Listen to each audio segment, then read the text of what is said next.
All right. Aswand, Cruickshank here, your one and only Move Swiftly speaker, checking in for a daily Move Swiftly thought, giving your perspective on teamwork that you will not get anywhere else. Nice, easy-ish. Don't like to use the term easy, but a light day, a day in which I really tuned into what my body was telling me.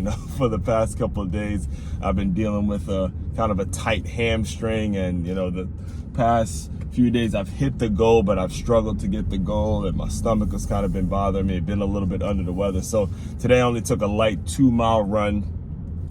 Got a ton of stretching in. It's on the foam roller, got a lot of band stretching in, all that. And you need days like this, especially if you run and you work out as frequently as I do. It's important that you make sure you listen to your body, something I had to learn the hard way, all right? So as far as today's Move Swiftly thought, I want to make sure you guys understand, because public speaking, when we're talking about public speaking, if you are aspiring to be a public speaker, just the aspiration and the goal of being a public speaker, understand you're ahead of about 99% of the world, all right? There's a quote out there where most people would prefer to pass away, or their fear of public speaking is similar to the fear of death, or they'd rather die than actually do any public speaking, any sense of any aspect of speaking publicly. That's the number one fear. That's it. It's the number one fear of a lot of people out there. So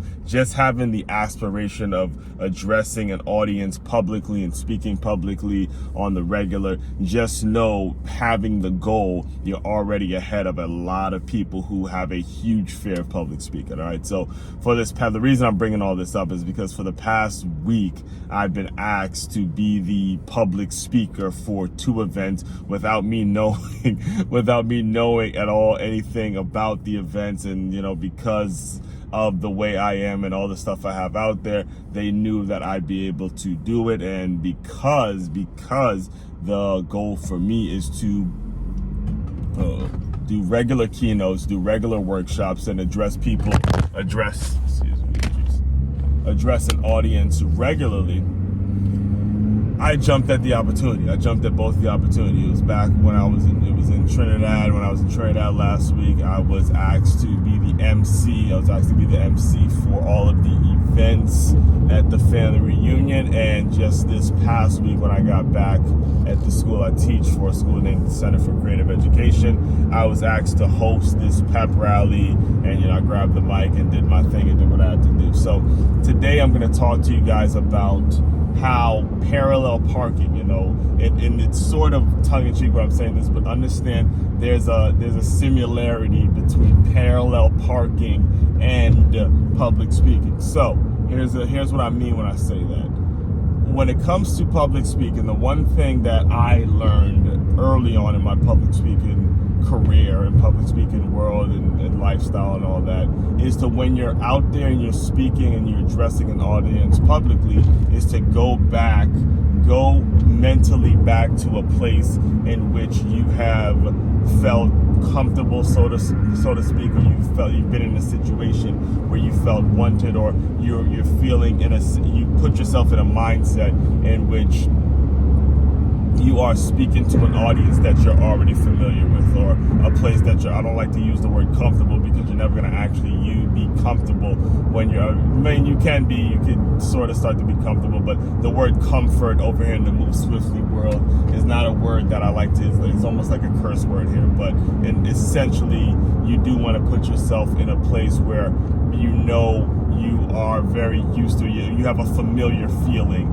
when it comes to how you address things publicly, or how you address an audience publicly. You want to pretend that you are in that place where you are already speaking to a group of people that you already know, even though it could be a group of strangers, right? So what I did in these 2 events, when it came to where my mind went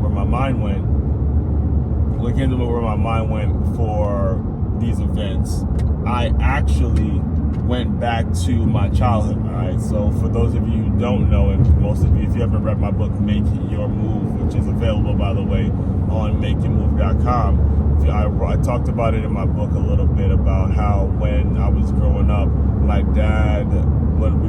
car shop, and this was me and my sister. My dad would always tell the car dealers, the car dealership, he would always, whenever we would get asked what kind of car we want, my dad would always interject, and he would always say, look, I want them to harness their skills on a manual, and then later on in life they can go buy an automatic car. So basically saying he wanted us to learn how to drive a stick shift before we learned automatic and all that kind of stuff. So my sister and I learned how to drive stick shift early on in life before, I have an automatic now. I think she does too, if I'm not mistaken. But before it all, we learned how to drive automatic. We learned how to drive manual because that's what my father wanted us to learn, right? So one of the things that, as you know, if you're old enough, if you're driving now, if you're old enough to drive, one of the things that you have to learn, and the most difficult part about the test, in my opinion, what was the most difficult part about it? In fact, I actually failed this part of the test when I first went for my driver's license. What the most difficult part is when you actually have to parallel park, right? And it's one thing to parallel park with an automatic. It's quite another thing to parallel park when you got a stick shift and you got to put it in gear and you got to press down the clutch, put the thing back in gear and all that kind of stuff. So during that time when it was a challenging thing to, when I was still learning how to drive and learning manual and all that kind of stuff, my dad would see, he would see opportunities for me to parallel park and all that, and there were times in which, I'd pull in, I was a nervous wreck, much like a lot of you when it comes to much like I used to be when it comes to public speaking, but I was a nervous wreck when it came to having to parallel park a stick shift and all that kind of stuff. And, I remember one time I actually did it, and once it was over, cars parked and all that kind of stuff, my dad said, you shouldn't be afraid of opportunities to parallel park the car. You shouldn't be afraid of this and afraid of that and all that kind of stuff. And those were the things, the reason I'm saying all this to you is because those were the things that were going on in my mind when I was asked to address an audience publicly, when I was asked to be the MC at this family reunion, when I was asked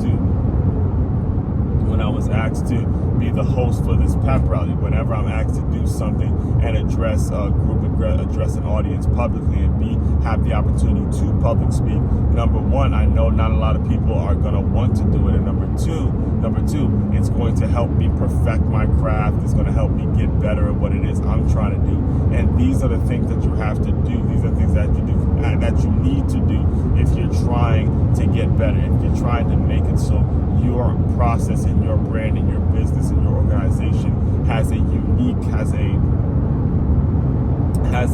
ability to stand out from the crowd, has a certain boldness to it, has a certain way of saying, okay, that person was able to do this thing to make their company unique, and that's what's going to attract your ideal customers to you, is making it so you go back to what I started. I went back to how some of the things that my father taught me as I was learning to drive, and you can still apply those lessons to what it is you're trying to do as an adult. So there's a lot to be taken away from what I'm telling you. It's about, whether it's parenting, whether it's you as a business owner, whether it's you as a kid that's listening to some of the productive members and your productive adults in your life. It's important that you make sure you establish these principles, stand on these principles, and you don't try to run away from opportunities to improve your craft. All right, there's going to be opportunities every single day in which you can improve your craft in some way, shape, form, or fashion. You have to recognize it, learn it, attack it, and make sure you take advantage of it to the best of your ability. All right. All that being said, main website to check out to dive deeper into all my work, it's makeyourmove.com. That's makeyourmove.com. One-stop shop for all your teamwork and your self-development needs. Aswand, Cruickshank, your one and only Move Swiftly speaker. Check it out. You guys continue to move swiftly. We will talk more soon.